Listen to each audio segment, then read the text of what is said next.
low pressure center like that, you know that there's Totally. some significant winds that are going to be along for the ride as well. Steven, stick along because I want to show you what Atlanta looks like right now. Beautiful day toward Piedmont Park, right?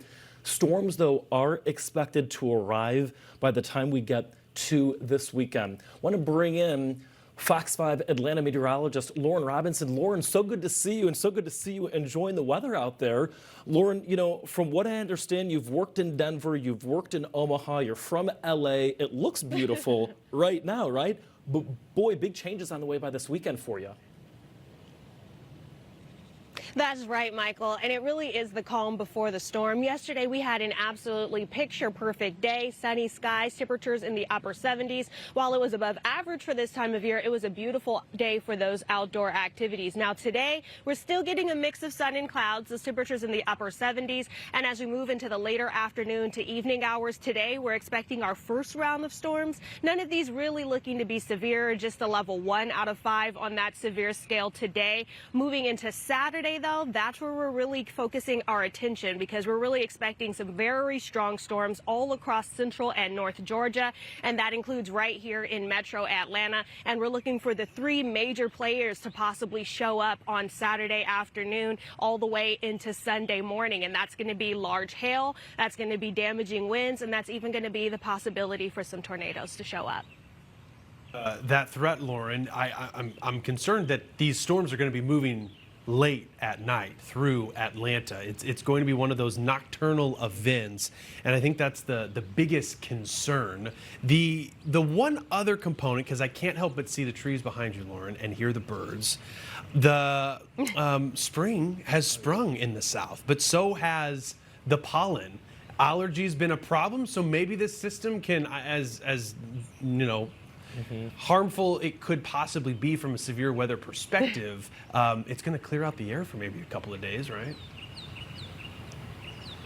Yeah, that's right. And as we know, with basically every sort of weather system, there's the good and the bad. So, yeah, we could get some of our air clearing with all of the pollen. But, you know, we do want to watch for some sort of nocturnal systems, as you just mentioned. And as we know, that's the most dangerous kind of system because especially with there being a threat of tornadoes, you can't see them coming once the sun has set. So it's really an instance where you have to rely on your meteorologist and on any sort of media that you can to try and keep yourself and your family safe. Again, especially after the sun sets and we're looking for those damaging winds, we're looking for large hail, we're looking for tornado possibilities. And if you can't see them coming, you really have to rely on radars or things that can be able to see the environment once the sun has gone down.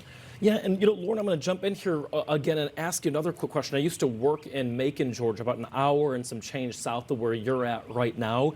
And you got really thin little pine trees. You can see them behind you.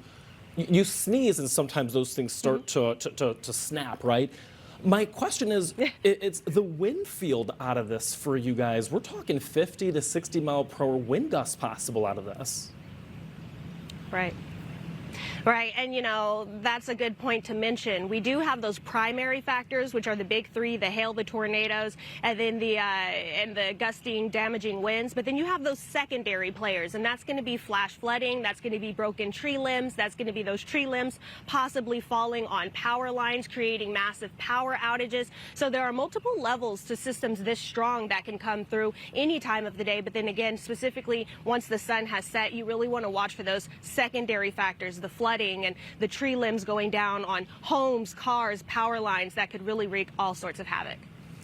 Yeah, it's going to be a busy weekend, that's for sure, Yeah, not no just doubt. in Atlanta, but you think about if you have any flights in or out of Hartsfield-Jackson International Airport, could see some cancellations and delays there. Lauren, in the meantime, I want you to enjoy the sunshine, enjoy the birds that are chirping. Yeah, enjoy the spring. Yes, because something's telling me in the next 72 hours or so, it's going to be a completely different story. So, Lauren Robinson, thank you so much, Fox 5 Atlanta meteorologist, for us on a Thursday.